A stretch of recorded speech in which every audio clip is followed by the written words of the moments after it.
Hey guys, today I want to talk about whether you want to cut or bulk. What does your weight training look like and what are your goals? So here's a couple of goals. You want to lose weight, which really means you want to lose fat. Or you want to bulk, you want to gain muscle, you want to gain weight, you want to get bigger, you want to look stronger. I'm going to go over both of these and kind of what's the same and what's different between them in regards to resistance training. Quick note on calories. In a cut, you should be in a calorie deficit. In a bulk, you should be in a calorie surplus. In order to do that, you need to know what your maintenance calories are. The best way to find out what your maintenance calories are is to get tracking. So get a app like MyFitnessPal or something that tracks calories every one of your meals.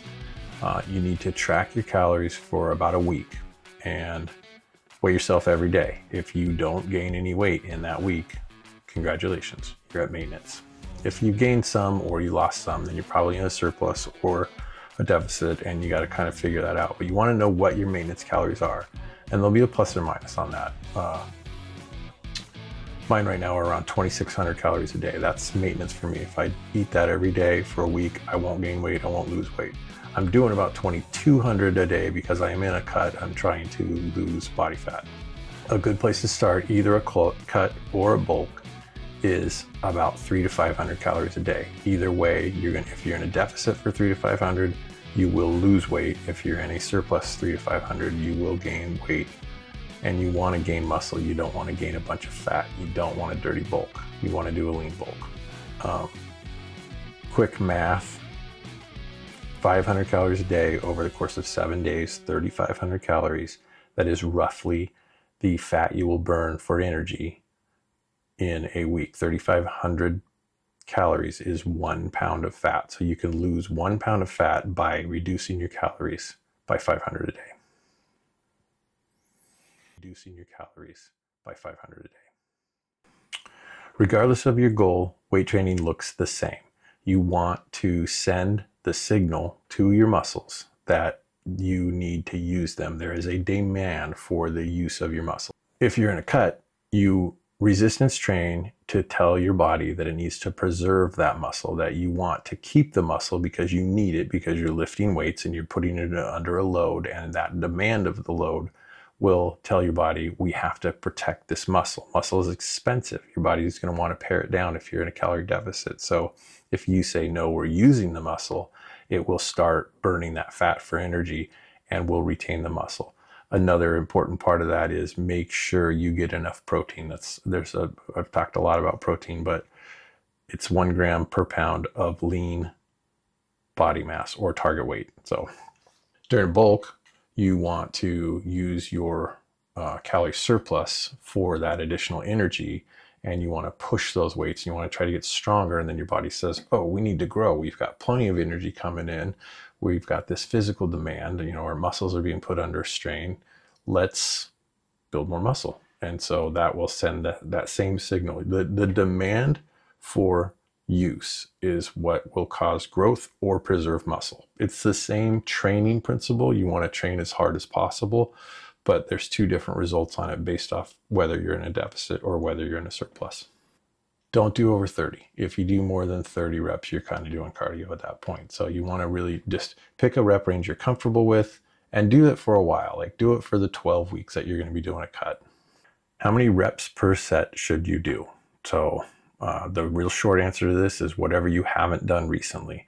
That's some muscle confusion and some novel stimulus that will be important. But if you're just starting out, here's a couple guidelines.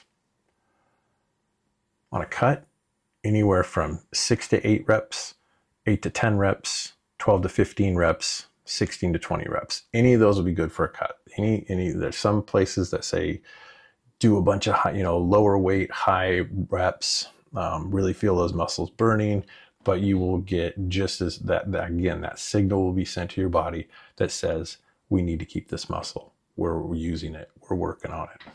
The weight should be challenging.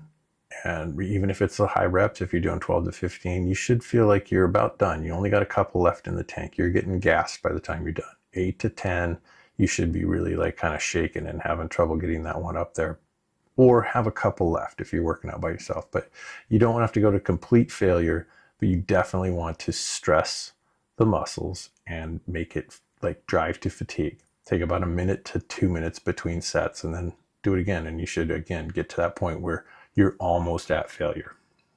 For a bulk, the classic 8 to 10 reps is really like what most people do for growth.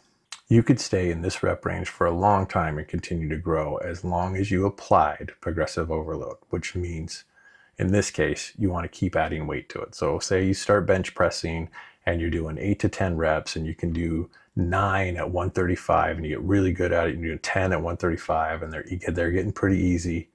Bump it up to 155. Try to get stronger. Week over week, if you could add a little bit of weight to it and get stronger, you will send a stronger stimulus for your muscles to grow. During a bulk with the extra calories and that additional energy that you're going to get from it too, it's not a bad idea to go into lower rep ranges and really try to bump that weight up. Try to get strong. So you could do 3 to 5 reps. You could do 5 by 5s. You could increase your 1 rep max. You could work on like, I'm going to get really strong at deadlifts. I'm going to be really strong at squat. I'm going to up my bench and try to do that 225 or whatever it may be. But you should use those additional calories and that additional energy that you have to try to get stronger. Strength doesn't always equate growth, but if you are working towards that progressive overload, you will grow. How long should this take? Forever and ever. You're just going to cut and bulk until you die. It's just over and over and over again. Cut phase until you get too hungry, bulk phase until you get too fat, and then you keep going. Just kidding. For a cut, slower is better. You actually want to aim for 1 to 2% of your body weight. For most people, that's about 2 pounds a week, 1 to 2 pounds a week, with the about 300 to 500 calories restricted, and the resistance training. You should see that steady decline in your weight. That's going to mean body fat. If you start rapidly losing weight, if you start restricting too many calories, you will sacrifice muscle. You will lose muscle and fat, and probably restricting your calories too much, and so you're going to bounce back. You cannot sustain ultra low calories for a long time. Once you start eating again at a normal level, your body's going to want to pack it on, and it's probably going to want to pack on fat. Bulking. So if you're new to weightlifting and you haven't done it before, or if you haven't done it in a year or more, then you could get something which they call newbie gains. Newbie gains are rapid and substantial increase in size and strength from the stimulus of working out. First time you start resistance training, you haven't done it for a long time. If you haven't done it for a long time, you've probably got some muscle memory, and that's going to come back, which will like really rapidly grow your muscles. If you haven't worked out before and you're just starting out, your body's going to really go through this transformation. That first time that signal gets sent that says, let's grow muscle, it's a really strong signal, and you will see significant gains in the first year of doing this. After that, it's really slow. If you're intermediate or advanced, it's a couple pounds a month, 1 to 2 pounds of lean mass per month. If you're doing a what I call a lean bulk. So you're increasing your calories, but not by a bunch. You don't want to gain a bunch of fat. Typically, if you gain a bunch of fat and then you try to cut down to show all the muscle underneath it, you gain less muscle than you would just doing a real slow lean bulk and working that way. That's all I got today. Hopefully you learned something, and I will talk to you soon.